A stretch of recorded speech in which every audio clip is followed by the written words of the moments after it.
Salam, salam jumpa lagi di channel Indahnya Kasih Tuhan atau yang disingkat Inkato Channel dalam Renungan Pagi.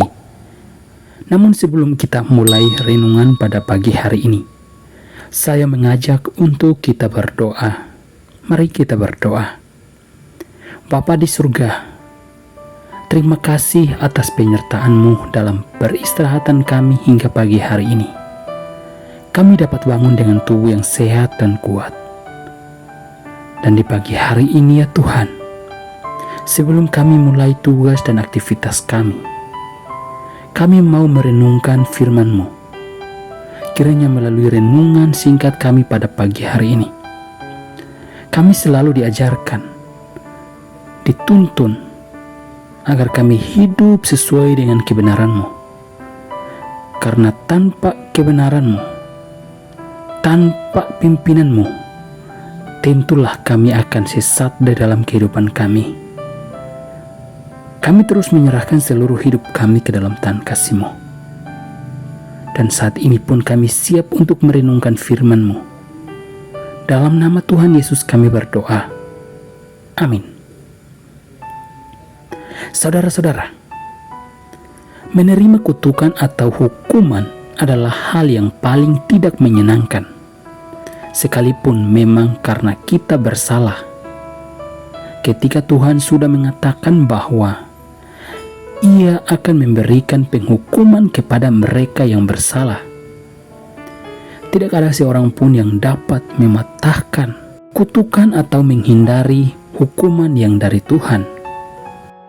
Hal ini dengan jelas dalam bacaan kita pada pagi hari ini. Ulangan pasal 28 ayat 15 sampai 46. Di sana kita melihat dengan jelas bahwa sebelum umat Israel melakukan kejahatan atau melawan perintah Tuhan, Ia sudah terlebih dahulu mengingatkan mereka bahwa betapa besarnya kutukan atau hukuman yang akan menimpa mereka jika mereka tidak mendengarkan perintah-perintah Tuhan. Mereka bukan hanya akan mengalami penderitaan fisik, tetapi juga penderitaan mental. Bahkan tempat tinggal mereka akan ikut merasakan penderitaan. Penderitaan itu akan terus berlanjut sampai mereka memiliki keturunan, bahkan sampai mereka mati. Jika mereka terus memilih untuk tidak taat kepada perintah Tuhan. Bacaan kita pada pagi hari ini dari ayat 15 sampai 46, kita mendapatkan begitu banyak pelajaran penting, khususnya perintah Tuhan atau janji Tuhan kepada umat Israel. Tuhan melakukan ini semua bukan karena Dia benci umat Israel, melainkan karena Ia sangat menyayangi mereka. Tuhan mau terus menyayangi dan memberkati umat Israel. Tetapi umat Israel harus hidup di dalam kekudusan dan keadilan Tuhan. Karena Tuhan tidak pernah tahan melihat setiap perbuatan dosa atau kejahatan yang dilakukan oleh manusia. Karena itu, Ia meminta umat Israel agar terus mentaati setiap perintah Tuhan dan menjaga kekudusan hidup mereka. Karena dengan begitu, Israel dapat terus menerima berkat Tuhan. Dan Tuhan memberikan hukuman yang begitu berat kepada umat Israel, agar saat Israel meninggalkan Dia, mereka segera menyadari setiap kesalahan mereka, dan mereka bertobat dan kembali kepadanya. Hal ini juga berlaku bagi kita sebagai anak-anak Tuhan. Ketika kita tidak setia dan taat kepada Tuhan, Ia akan menegur kita, bahkan menghukum kita, supaya kita kembali kepadanya. Tuhan akan menghajar orang yang dikasihinya. Hal ini dengan jelas dalam Ibrani pasal 12 ayat 6.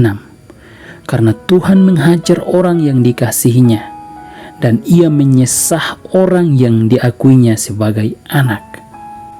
Dan hukuman merupakan salah satu bentuk pendisiplinan agar kita hidup kudus di hadapan Tuhan. Oleh sebab itu, ketika Tuhan menegur kita, segeralah kita bertobat dan kembali kepada jalan yang benar. Jika mungkin saat ini kita sudah terlanjur hidup jauh dari Tuhan, tidak ada kata terlambat untuk kita kembali kepada Tuhan. Tinggalkan dosa dan kembalilah kepadanya, dan pilihannya kembali kepada kita. Apakah kita masih terus mau hidup di dalam dosa, ataukah kita datang di hadapan Tuhan dan mengakui segala dosa dan perbuatan kita?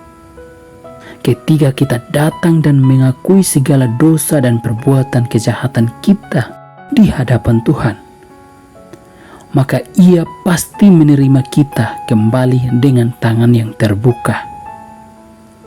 Mari kita berdoa. Terima kasih Tuhan atas renungan singkat pagi hari ini. Kami disadarkan, mungkin saat ini kami sudah hidup terlanjur jauh dari kehendak-Mu ya Tuhan. Kiranya melalui renungan singkat pagi hari ini, kami selalu disadarkan dan diingatkan akan perbuatan dosa dan kejahatan kami di hadapan-Mu ya Tuhan. Ampunilah kami ya Tuhan. Dalam nama Tuhan Yesus kami berdoa. Amin.